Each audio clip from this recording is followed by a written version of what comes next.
واللہ ما طلعت شمس ولا غربت.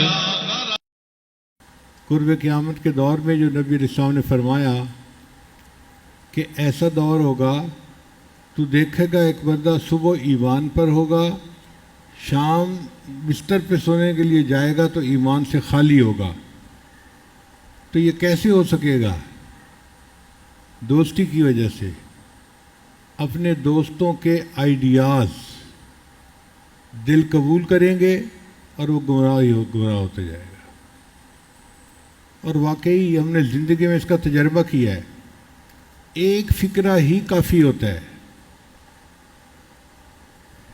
ایک شہر میں ایک صاحب تھے، چیف انجینئر تھے، ان کی ریٹائرمنٹ ہو گئی.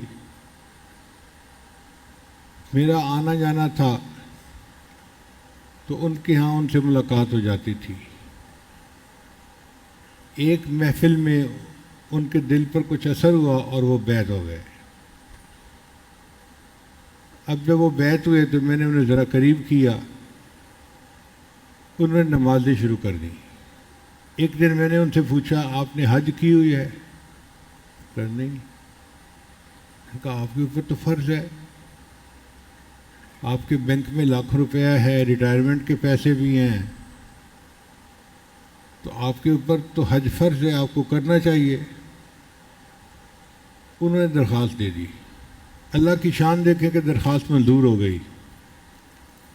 بڑے خوشی انہوں نے مجھے فون کیا، حضرت میری تو قسمت جا گئی اور میرے تو حج پہ نام نکل آیا اور میں تو حج کے لیے جا رہا ہوں. اور انہوں نے تیاری شروع کر دی. اللہ کی شان دیکھیں کہ جس دن ان کی روانگی تھی جانے کے لیے، پرواز تھی جہاز سے، اس سے ایک دن پہلے ان کا بڑا بھائی ان کو ملنے آ گیا اور بڑے بھائی سے اس کی 1 منٹ کی ملاقات ہوئی کھڑے کھڑے. بڑے بھائی نے زہریلا فکرہ بولا، دیکھ تو پیر صاحب کے کہنے پہ حج تو جا تو رہا ہے، تو ہارٹ کا بھی مریض ہے، ایسا نہ ہو کسی کنارے کے اوپر پڑا ہوا ہو اور تجھے پہچاننے والا بھی کوئی نہ ہو. اس کے دل میں ڈر بیٹھ گیا کہ مجھے تو ہارٹ اٹیک ہو جائے گا. لو جی، اس نے حج پہ جانے کا ارادہ ترک کر دیا. جب فلائٹ نکل گئی پھر اس نے مجھے فون کیا کہ جی میں نے تو ارادہ چھوڑ دیا، میں نہیں گیا.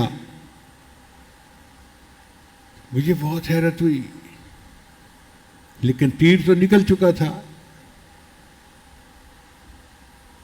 اللہ کی شان دیکھیں کہ جس دن اس نے حج کر کے آنا تھا نا، فرض کرو 5 تاریخ تھی، تو 7 تاریخ کو اس کو ہارٹ اٹیک ہوا اور وہ فوت ہو گیا. اس کے مقدر میں لکھا تھا 7 تاریخ کو مرنا، اس نے مرنا ہی تھا. حج کر کے آتا تو گناہوں سے پاک ہو کے مرتا، سیدھا جنت جاتا. بھائی کے ایک فکرے سے اس نے حج کا ارادہ ترک کر دیا. ایک تو فرض بھی پورا نہ ہوا اور دوسرا موت اسی دن آئی جس دن آنی تھی. وہ تو آگے پیچھے نہیں ہو سکتی. آپ دیکھو 1 منٹ کی ملاقات نے اس کا کتنا بڑا نقصان کر دیا. تو صحبت اپنا اثر دکھا جاتی ہے.